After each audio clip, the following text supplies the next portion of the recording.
This is a warning that if you do not listen to what God is telling you, you will suffer. If you do not listen to what God instructs you to do, it is like you getting instructed by your parents, right? When you were a kid, you were getting instructed by your parents to go wash the dishes, right? You're like, okay, mom, okay, dad. 5 minutes later, they ask you again. Then you still like, okay, mom, okay, dad. Next thing you know, it's been 20 minutes. Now they're upset with you. And now they're grabbing the belt.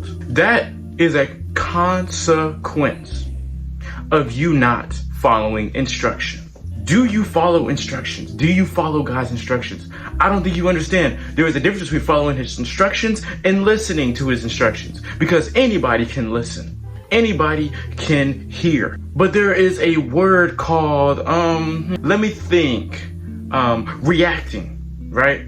Because with the instruction, there needs to be a reaction, right? When there's a given commandment from God, there must be some action. There must be some type of movement. And without that movement, you will be disobeying God.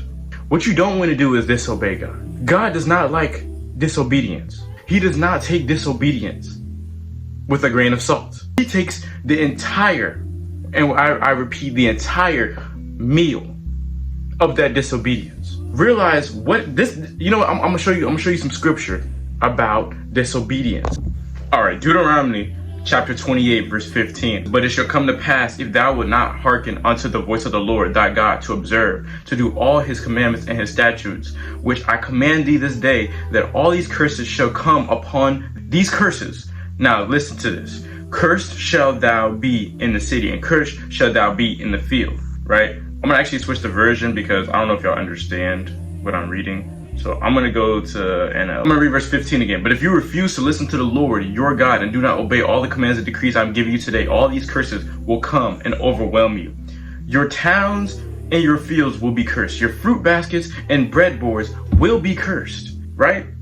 The offspring of your herds and flocks will be cursed. Wherever you go and whatever you do, you will be cursed. Let's think about this. The Lord himself will send on your curses, confusion, and frustration in everything you do, until at last you are completely destroyed for doing evil and abandoning me. The Lord will afflict you with disease until none of you are left in the land you are about to enter and occupy. I don't have to talk about it anymore. I don't have to talk about it when you disobey God, he takes offense to that.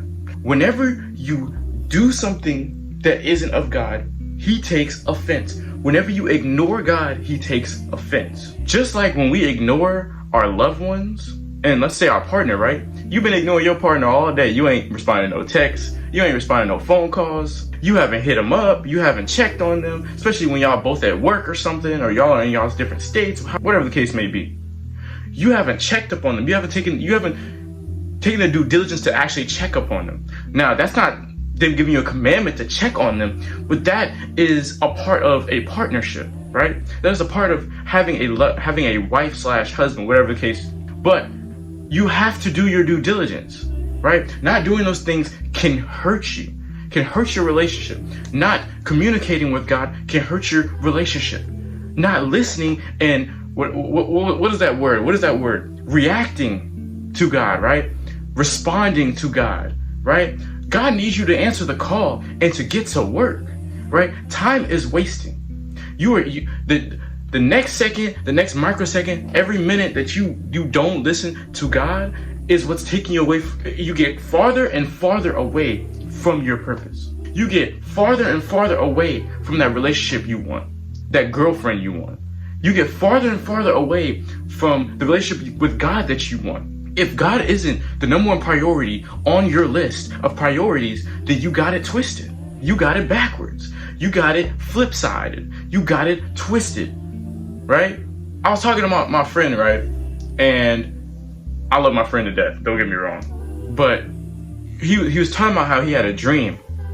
And, God was telling him in the dream, look, drop everything and pursue basketball. Pursue this sport. Pursue this thing. Then he wakes up, he calls me in the morning, we're talking on the phone for like an hour. And he tells me like, look, Drake, I don't understand what the Lord is telling me. And I'm like, okay, I ask him, well, is God telling you to do something specific, or is he kind of making you kind of think about it, right? He told me it seems very specific and direct.